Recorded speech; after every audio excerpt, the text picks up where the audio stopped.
సుభాష్ ఒక చోట వెయిట్ చేస్తూ ఉంటాడు. అప్పుడు కొంతమంది రౌడీలు వ్యాన్లో అక్కడికి వస్తారు. హాయ్ అంటూ సుభాష్ షేక్ హ్యాండ్ ఇస్తూ ఉంటే అప్పుడు ఆ రౌడీలు మాకు కావాల్సింది షేక్ హ్యాండ్ కాదు, హవాలా నోట్ ఎక్కడ అని చెప్పి వాళ్ళు సుభాష్ని అడుగుతారు.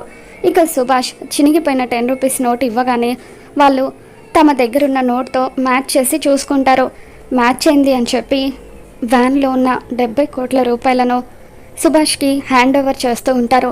ఇక సరిగ్గా అప్పుడే అక్కడికి విహారీ, ఇన్స్పెక్టర్ సంధ్య, లక్ష్మి వీళ్ళు ముగ్గురు కూడా వస్తారు. రౌడీలందరినీ కూడా విహారీ, ఇన్స్పెక్టర్ సంధ్య ఇద్దరూ కలిసి చితక్ కొడుతూ ఉంటారు.